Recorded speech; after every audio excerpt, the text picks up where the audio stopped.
कुमारी शैलजा हैं, सांसद हैं, उन्होंने आरोप लगाया है और एक सार्वजनिक मंच से कहा है कि जहां जहां भाजपा सरकार जाती है वहां महिलाओं पर अत्याचार होता है। ये अत्याचार शैलजा पे ही बड़े होंगे, महिलाओं पे नहीं बढ़े। जो जनता ने जिन नेताओं को नकार दिया है वो अपने आप को ही अत्याचार मान रहे हैं। अभी हाल में जो शिवसेना के अध्यक्ष हैं, गुरुग्राम में उन्होंने पत्रकारों से बातचीत करते हुए कहा है कि आईपीएल में जो भी बांग्लादेश के खिलाड़ी होंगे उनका विरोध किया जाएगा। वो क्षेत्रीय दल हैं और वो उनकी अपनी मानसिकता है। वो इस प्रकार के बयान कोई पहली बार नहीं दे रहे हैं, वो अनेक बार वो देते हैं, अनेक बार इस प्रकार का अराजकता का बयानबाजी करते हैं और वो उनकी विचारधारा है। लेकिन भारतीय जनता पार्टी सबका साथ, सबका विकास, सबका प्रयास और सबका विश्वास। जेजेपी अध्यक्ष की आपने भी बात की है, उन्होंने भी एक युवाओं को भड़काने का जो कथित बयान दिया है उसको लेके क्या कितना मानते हैं कि युवाओं को आप अपनी तरफ से या भारतीय जनता पार्टी की तरफ से क्या संदेश दें? उनको कोई अब सुनना तो चाहता नहीं है, ना कोई उनकी सुनाई होती है कहीं। वो अपने कुछ लोगों के बीच में जो उनके अपने लोग थे वो भी इन विचारों से सहमत नहीं है और जो उनके ही लोग थे उन्होंने ही उनको नकारने का काम किया। इसलिए उनकी ये दुर्दशा हुई है जो इस प्रकार की बयानबाजी करनी शुरू हुई।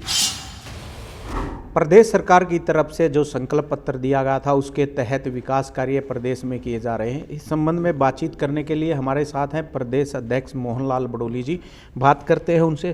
सर, जिस तरीके से जो भाजपा सरकार ने संकल्प पत्र दिया था उसके तहत विकास कार्य और एक खरखोदा में रैली में करोड़ों की योजनाएं दी गई हैं, क्या कहें? हरियाणा प्रदेश में भारतीय जनता पार्टी की नॉन स्टॉप तीसरी बार हरियाणा की जनता के आशीर्वाद से जो सरकार बनी और हरियाणा के लोकप्रिय मुख्यमंत्री नायब सिंह सैनी जी ने बहुत ही तेज़ गति के साथ हरियाणा में विकास की गति बढ़ाने का काम किया है और जन कल्याण की योजनाएं जल्दी से जल्दी गरीब के घर तक पहुंचे, इस सोच के साथ आगे सरकार बढ़ी है। और मैं धन्यवाद करूंगा मुख्यमंत्री जी का, जिन्होंने 1 साल 2 महीने सरकार को हुए और 56 ऐसे वायदे जो हमने अपने संकल्प पत्र में जनता से कहा था उनको पूरा करने का काम किया है। और आने वाले समय में मार्च तक लगभग 90 वायदों को और पूरा करते हुए जो संकल्प पत्र में जो बात कही थी उनको बहुत जल्दी हम पूरा करने वाले हैं। और हरियाणा में आज जिस प्रकार से अनेक नई नई योजनाएं आई हैं, मैं धन्यवाद करूंगा हरियाणा के लोकप्रिय मुख्यमंत्री जी का, जिन्होंने लाडो लक्ष्मी योजना में उन परिवारों को भी जोड़ने का काम किया है जिनकी इनकम 1,80,000 तक है और उनके चाहे बेटा हो या बेटी हो, कोई भी बच्चा स्कूल में पढ़ता है, उस स्कूल में पढ़ने वाले बच्चा वो 10वीं में 80% से ऊपर नंबर ले और 12वीं में 80% से ऊपर नंबर लेगा, उनकी माताओं को भी 2100 रुपये लाडो लक्ष्मी का लाभ देने का काम करेंगे। और जब 1,80,000 तक की इनकम की सभी दूसरे स्टेप पर जब होगी, जब तो उनको लाभ मिलेगा ही मिलेगा, लेकिन उनको और जल्दी से जिन्होंने 10वीं और 12वीं में 80% नंबर लिए हैं और वो सरकारी स्कूल में, सरकारी हरियाणा बोर्ड चाहे सीबीएसई बोर्ड हो या हरियाणा बोर्ड हो, ये सरकारी स्कूल में पढ़ने वाले जो परिवार के बच्चे हैं उनको लाडो लक्ष्मी का लाभ मिलेगा। और बहुत सारी ऐसे भी बच्चे हैं जो कुपोषण का शिकार थे और उन्होंने कुपोषण से आगे बढ़ते हुए कुपोषण से बाहर आए हैं, उन बच्चों की माँ को भी 2100 रुपये का लाभ लाडो लक्ष्मी योजना का मिलेगा। और एक केंद्र की स्कीम है उसमें भी जो बच्चे हैं उनको भी मिलेगा। 3 प्रकार से बच्चों को आधार पर उनकी माताओं को भी लाडो लक्ष्मी का लाभ देने की जो मंत्रिमंडल ने जो अभी घोषणा करी है, मैं इसका भी स्वागत करता हूं। और बहुत अच्छे ढंग के साथ आज हरियाणा में कानून व्यवस्था की बात कर लें या विकास की बात कर लें, बहुत अच्छे से हरियाणा में अमन चैन के साथ सरकार आगे बढ़ी है। और जिस प्रकार से अभी जो जेजेपी के राष्ट्रीय अध्यक्ष का जो बयान आया है, ये बड़ी दुर्भाग्यपूर्ण बयान है। इस प्रकार की बयानबाजी ये जो राजनीतिक पार्टियों को जनता ने नकारने का काम किया है। जिन राजनीतिक दलों को, चाहे उसमें कांग्रेस है या कोई अन्य दल है, वो उनको आगे दिखाई नहीं दे रहा कि जनता उनको कभी सत्ता में वापसी का मौका देगी। जनता उनको नकार चुकी है। हताशा में इस प्रकार का बयानबाजी करने का काम किया है। और जहां भारत की तुलना नेपाल, श्रीलंका और बांग्लादेश से की है, ये बहुत ही दुर्भाग्यपूर्ण है। भारत में लोकतंत्र बड़ा मजबूत है और ये युवाओं की सरकार है।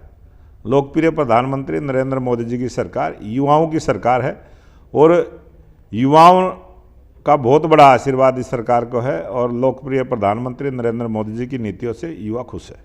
अभी आपने कहा कि महिलाओं के लिए सरकार की तरफ से योजनाएं लागू की जा रही हैं। कुमारी शैलजा हैं, सांसद हैं, उन्होंने आरोप लगाया है और एक सार्वजनिक मंच से कहा है कि जहां जहां भाजपा सरकार जाती है वहां महिलाओं पर अत्याचार बढ़ते हैं। उसको लेकर ये अत्याचार शैलजा पे ही बड़े होंगे, महिलाओं पे नहीं बढ़े। जो जनता ने जिन नेताओं को नकार दिया है वो अपने आप को ही अत्याचार मान रहे हैं। आज हरियाणा की सभी महिलाओं को, सभी बहनों को पूरा सम्मान समाज में भी और सरकार की तरफ से भी कोई कमी नहीं है और महिलाओं को सशक्त करने का काम लोकप्रिय प्रधानमंत्री नरेंद्र मोदी जी की सरकार ने लगातार किया है और जारी है। बीजेपी की तरफ से जिस सीधा तौर पे कहा गया कि जिस तरीके से विकास कार्य किए जा रहे हैं, साथ ही एक वही आपसे बात करेगी, विपक्ष का आरोप प्रत्यारोप चलता रहता है। अभी हाल में जो शिवसेना के अध्यक्ष हैं गुरुग्राम में, उन्होंने पत्रकारों से बातचीत करते हुए कहा है कि आईपीएल में जो भी बांग्लादेश के खिलाड़ी होंगे उनका विरोध किया जाएगा। इस पर आप? वो क्षेत्रीय दल हैं और वो उनकी अपनी मानसिकता है। वो इस प्रकार के बयान कोई पहली बार नहीं दे रहे हैं, वो अनेक बार वो देते हैं, अनेक बार इस प्रकार का अराजकता का बयानबाजी करते हैं और वो उनकी विचारधारा है। लेकिन भारतीय जनता पार्टी सबका साथ, सबका विकास, सबका प्रयास और सबका विश्वास, सबको सम्मान देने का काम हमारी सरकार ने किया और हम उसको जारी रखेंगे। अभी जेजेपी अध्यक्ष की आपने भी बात की है, उन्होंने भी एक युवाओं को भड़काने का जो कथित बयान दिया है, उसको लेके क्या कितना मानते हैं कि युवाओं को आप अपनी तरफ से या भारतीय जनता पार्टी की तरफ से क्या संदेश देना चाहते हैं? उनको कोई अब सुनना तो चाहता नहीं है, ना कोई उनकी सुनाई होती है कहीं। वो अपने कुछ लोगों के बीच में जो उनके अपने लोग थे वो भी इन विचारों से सहमत नहीं है और जो उनके ही लोग थे उन्होंने ही उनको नकारने का काम किया, इसलिए उनकी ये दुर्दशा हुई है जो इस प्रकार की बयानबाजी करनी शुरू हुई। बिल्कुल, प्रदेश अध्यक्ष की तरफ से साफ तौर से कहना है कि युवाओं को, महिलाओं के लिए प्रदेश सरकार की तरफ से कार्य किए जा रहे हैं। युवाओं को भड़काने का काम जो विपक्ष द्वारा किया जा रहा है वो एक बेहद निंदनीय है।